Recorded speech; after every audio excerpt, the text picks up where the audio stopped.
ধনলাভের জন্য আপনারা কি করবেন? যাদের অর্থ প্রাপ্তি চান, লটারি প্রাপ্তি চান, যাদের আর্নিং চান, জীবনে বড় হতে চান, তারা কি করবেন? কি করলে তাড়াতাড়ি আপনারা খুব বড় হবেন বা অর্থ আপনার বাড়ি হেঁটে আসবে, সেই উপায়টা আজকে আপনাকে আমি বলবো। উপায়টা একদম সিম্পল। কি উপায়? বিউলির ডালের বড়া করবেন।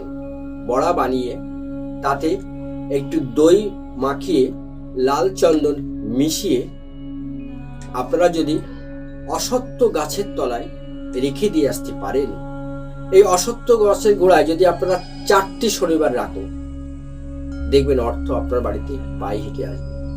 আপনারা যে কাজে যাবেন সেই কাজে আপনারা সফল এবং সাকসেস হবেন। অর্থ আপনার বাড়ি থাকে না, তার কারণ কি জানেন? আপনার ঈশান কোণ এবং অগ্নিকোণ আপনার ডিস্টার্ব। এবার কি ডিস্টার্ব হয়? আপনার পায়খানা বাথরুম আছে, নাহলে রিজার্ভ বার আছে।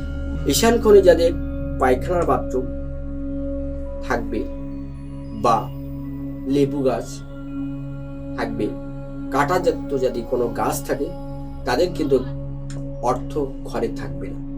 তাদের ফ্যামিলিতে দেখবেন কম বেশি কথায় কথায় ঝগড়া হয়েই আছে। যাদের অগ্নিকোণে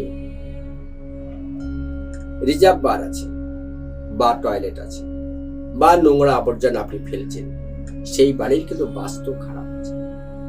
তারাই একমাত্র এই উপায়টা করে দেখুন, মিরাক্কেল কাজ পাবেন। আপনারা 4টি শনিবার করুন। বিউলি ডালের বড়া বানিয়ে তাতে একটু দই মিশিয়ে লাল চন্দন মাখিয়ে অশ্বত্থ গাছের গোড়ায় রেখে দিয়ে আসবেন। ব্যাস, আপনার মনস্কামনা তাকে জানান, দেখবেন আপনার উন্নতি হবেই 100%। এই উপায় করে কিন্তু অনেকেই উপকৃত হয়েছে, তাই আপনাদের এই উপায়টা আমি বললাম। এটা মার্কান্ডি পুরাণ থেকে আমি খেতে পেয়েছি, তাই আপনাদের উপায়টা বললাম। আপনারা করে দেখতে পারেন, আপনাদের কিন্তু উন্নতি হবে মাস্ট। আজকে এই পর্যন্ত। নমস্কার।